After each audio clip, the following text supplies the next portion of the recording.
El desierto de Samalayuca se localiza a 50 kilómetros hacia el sur de Ciudad Juárez.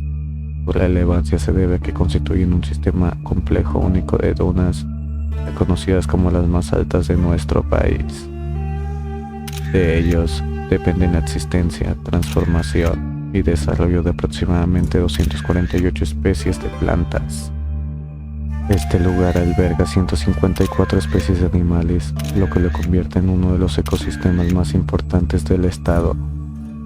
Pero, si te contara que en una zona en específico del desierto, enterrado y custodiado, se encuentra uno de los mayores accidentes nucleares más grandes en México. Este suceso pasaría a la historia y se conoce mejor como Cobalto 60 de Ciudad Juárez.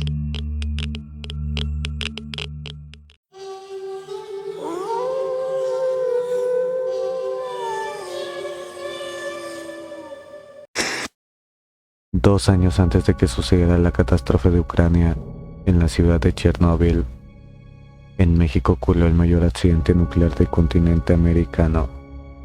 La tragedia conocida como el incidente de Cobalto 60 en Ciudad Juárez tuvo su origen en una bodega del hospital privado llamado Centro Médico de Especialidades.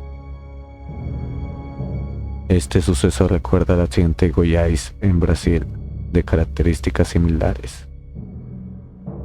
Cabe recalcar que el accidente de Ciudad Juárez fue el mayor de América por factores como el área afectada y los desechos que se generaron.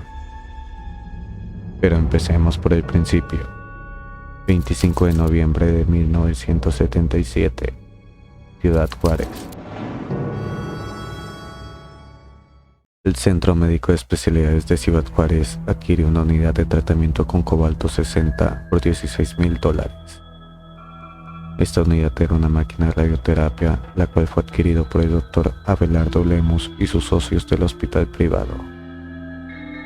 El cobalto 60 es un isótopo radioactivo sintético que emite rayos gamma utilizados para tratar a pacientes con cáncer. El aparato no contaba con el personal especializado para operar la máquina, de tal manera que terminó arrumbado en una bodega del hospital. 6 de diciembre 1983. Durante 6 años, este artefacto duró guardado en la bodega del hospital, pero Vicente Sotelo Jardín, trabajador de mantenimiento, y su amigo Ricardo Hernández idearon un plan por el cual como propósito era sustraer y vender esta máquina radioterápica como chatarra. Antes de llevar el artefacto de unos 100 kilogramos, decidieron desmontar todas las piezas, pero durante el transcurso de esto cometerían un gran error el cual ocasionaría todo este desastre.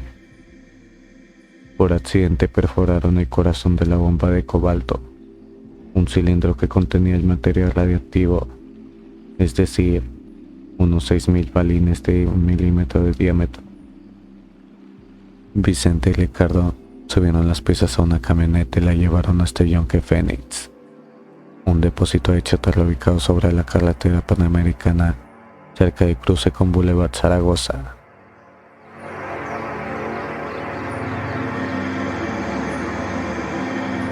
De la pick-up fueron regándose cientos de balines metálicos que desprendían material radiactivo, así que la contaminación se extendió por toda la ciudad. Una vez en el Yonke, Vicente y Ricardo vendieron las piezas y les entregaron únicamente 1,500 pesos mexicanos. El cobalto 60 se mezcló con el resto de la chatarra de Yonke Phoenix y se vendió en varias empresas fundidoras de la zona, entre ellas Achisa y la maquiladora Falcon de Juárez. En total, Achisa había producido 6,000 toneladas de varilla contaminada. De esa cantidad, 1,000 toneladas fueron exportadas a Estados Unidos y las 5,000 restantes se distribuyeron en el interior del país. Por su parte, la maquiladora Falcon de México, la otra empresa que adquirió chatarra contaminada en el Yonke Phoenix, produjo unas 30,000 bases metálicas para mesas, que se distribuyeron en 20 estados de la Unión Americana. 16 de enero de 1984, Los Álamos. Nuevo México. 13 días después de la producción del material contaminado, cuando el Laboratorio Nacional de Los Álamos, el mismo lugar donde se creó la primera bomba atómica, detectó la presencia de radioactividad en las inmediaciones, el detector se disparó porque un camión que transportaba varilla producida por la empresa Chisa se había extraviado y pasó cerca del laboratorio. Inmediatamente, el Departamento de Salud de Texas y la Comisión Reguladora Nuclear alertaron a México de la contaminación. Investigaciones llevaron hasta nada más y nada menos que Yonke Phoenix. Y días después, dieron con una de las principales fuentes de radiación, la camioneta de Sotelo, estacionada en la coloneta Vista de Ciudad Juárez, uno de los barrios más humildes de la zona. La troca del intendente estuvo parado frente a su casa varios meses porque le robaron la batería, así que se convirtió en un punto donde los niños jugaban y la gente se paraba a convivir, recibiendo altas dosis de radiación. Se calcula que los vecinos próximos al vehículo y los trabajadores de las empresas que compraron el metal fueron impactados con 10 veces más radiación que el incidente de 1979, llamado Green Mile Island en Pensilvania. Hasta entonces, la mayor catástrofe nuclear de Estados Unidos. En total, se liberó 100 veces más radiación en Ciudad Juárez que en Pensilvania. En Juárez se desató toda una campaña para recuperar tanto los balines diminutos como las piezas contaminadas, incluyendo las varillas. Por los cielos, los helicópteros norteamericanos fueron utilizados para detectar las piezas radioactivas, uno de cuyos lotes fue encontrado en la colonia Luis Echeverría en una construcción. Al menos 23 personas, trabajadores de Yonke Phoenix, sufrieron oligospermia y azoospermia después de estar en contacto con la radiación. El que ayudó a transportar la fuente a la fábrica sufrió quemaduras en las manos y 3 trabajadores más presentaron leucopenia. Las autoridades decidieron mantener en secreto el número de personas afectadas. Actualmente se desconoce cuántas tuvieron complicaciones de salud a corto y largo plazo derivado de la radiación. La información no fue divulgada y no se supo cuántas, pero hubo 109 distribuidores de metales contaminados en la mitad del estado del país. Al igual que sucedió con el accidente de Chernobyl, el gobierno actuó de manera opaca con la población. Minimizaron la magnitud de lo que estaba sucediendo, ocultaron información a la prensa y trataron de obtener crédito político con la crisis.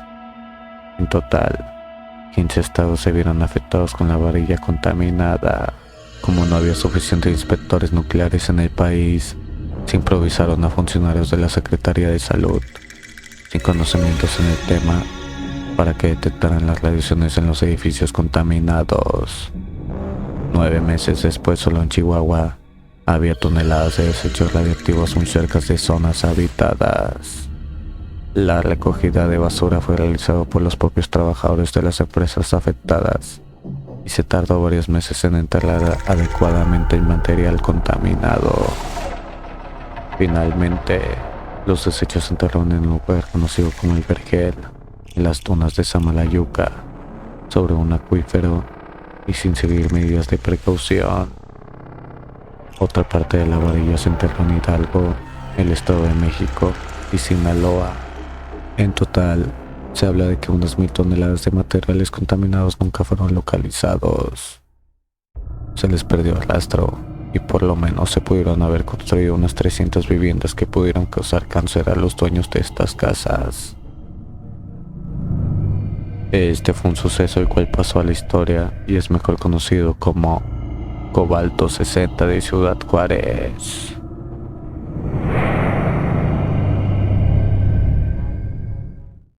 Cuéntame, ¿cuál es tu opinión sobre el suceso del pasado?